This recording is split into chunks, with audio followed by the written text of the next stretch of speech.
doing? I'm Otto Oriolo. This is my Felix the Cat guitar, and this is the Felix headquarters. You know, Felix has been around for quite some time. It all started out with Uncle Otto Messmer. I say uncle because he was like a part of the family. I was very fortunate to know Otto and all of his peers. They were the people that basically created the animation business. You know, back when Otto and my father Joe Oriolo and all of the other pioneers in the industry were animating, there weren't any books, there weren't any encyclopedias, there was nowhere to go to learn how to animate. They literally had to create the industry on the fly. As they were drawing, they had to figure out how to time it, how to lay it out, how to shoot it. And basically, they were creating the art of animation as they did the films. Before Otto passed away, I was fortunate enough to sit with him and interview him.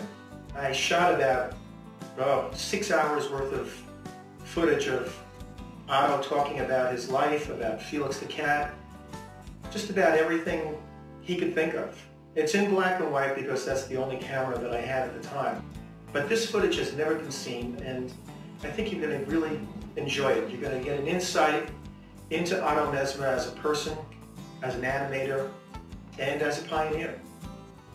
On the side at home, I got an idea of a pet cat who would be a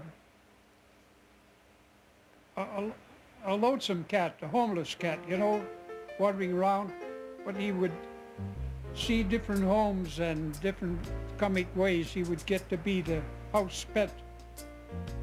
And also, he helped them out in various ways by little tricky ways that he had, saving them from burglars and fires and things like that.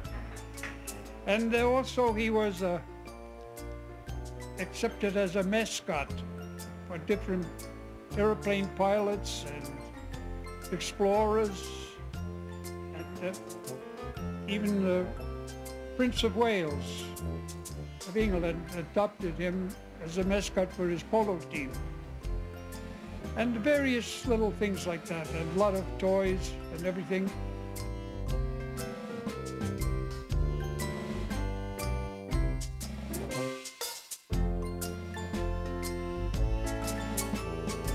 But the principal thing is that Felix in those days was helpful, you know, and he would help people. That was the trick. He'd start off walking alone and see some trouble, and in his particular fashion he would help them out, you know. The Yankees, he was a mascot in this particular one for the New York Yankees, and they were losing terribly. Now the only way you can save a team from losing if they're 20 runs behind is to have it called in the 5th inning, you know, no game, count the rain. So he went to bat for the Yankees. This was all photographed real, live, you know, but we inserted this him.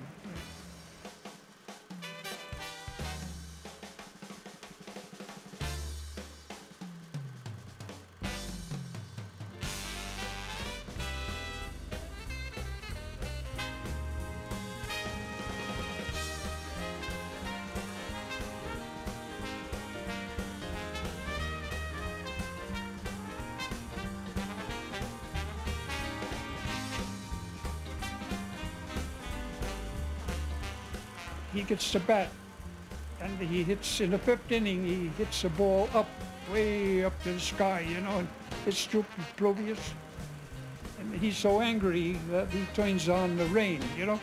So you see the polo grounds and Yankee Stadium, rain coming down, which we animated. The game called, nobody lost. They had a little short cartoon each week, Newsweek magazine. And their own staff were falling behind. You know, Paramount needed one extra, you know, to fill in. So we were so busy doing Charlie Chaplin cartoons that he said, if you want to, on the side at home, knock out to satisfy them, a simple little cartoon, which I thought of that pet cat, see? And I called it Feline Follies. It had so many good little gags in it, you know, one after the other, that they liked it very much, Paramount, and they signed Sullivan up and to make more.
Hey, here's a little bit of Felix the Cat trivia. Did you know that the very first image ever televised was Felix the Cat? That's right, when they were inventing television, they needed a model that was just going to stand there and not talk back, and it had to be black and white, because the first television was black and white. So they decided to use a Felix the Cat doll. They put a Felix the Cat doll on a turntable, 16 RPMs, had Felix turning around very slowly, and when they had him focused, they called New York and said, "We're ready, flip the switches." They flipped the switches, and the very first image to come across the airwaves was Felix the Cat. Not to be forgotten is Otto Messmer's protege, my father, Joe Oriolo. Joe was one of 7 children of an Italian immigrant family who just sort of started drawing from the time he was born and never stopped. This is my mother, Dorothy Oriolo, and we're going to talk a little bit about how my mother grew up in the animation business with my father. We went to school together. Yeah. Okay. The way I remember it, Dad was always drawing. I think he was always drawing. When we were first married, Joe was working in New York for the Fleischer Studios. Yes, at cleanup, yeah, cleaning up the drawings. And he and Otto Messmer became friends. They were always very close, the fellows that were working there at Fleischer. And they used to draw caricatures of one another.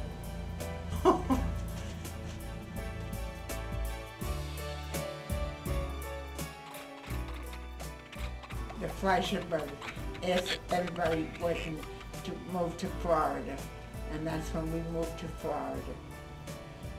And in Florida, Joe worked for the Fleischer Studios. When you were living in Florida, Dad worked on Popeye, Betty Boop, Superman, Gulliver's Travels. Oh, Gulliver's Travels especially. It's hard being movies. Remembering back so many years. Everybody will always remember Felix. Oh yes, especially my husband. In around 1981 or 82, I took some time to interview my father, also for about 6 hours. Only this time, footage is in color because I was able to get a better camera. So here's an interview that I had with my father, Joe Oriolo. Hey, Joe! Well, Felix the Cat was one of the first stars really to take off. He was great in through the whole British Empire, where Mickey Mouse wasn't, because of the ruination of a lot of the crops from rats and mice. They didn't want to honor the mice or the mouse, and that's a fact. But animation, the way it was, it gave a universal appeal to both kids and adults. And the reason Felix is great now is the fathers of the people that were brought up with my films that are adults today know Felix, and their kids are beginning to know him again. So it's going to be a chain reaction all the way through. You see? Here I am, Felix the Cat, bringing you loads of fun. Watch for me on this channel. Original bag of tricks I had is like a laundry bag. And I had a flying carpet, a magic flying carpet and all that stuff, and I did animation on that. That was at the beginning. And finally, we decided to make a bag of tricks where you can open it, make a boat out of it, make anything out of it. So that's how we decided. The design on a bag of tricks was some wallpaper I had in the house. And it was yellow, and I wanted to design it, and I cut a piece out. I still got the piece up with my collection of stuff I had, Felix. Ah, an apple tree. I better use my little bag of tricks. Going up.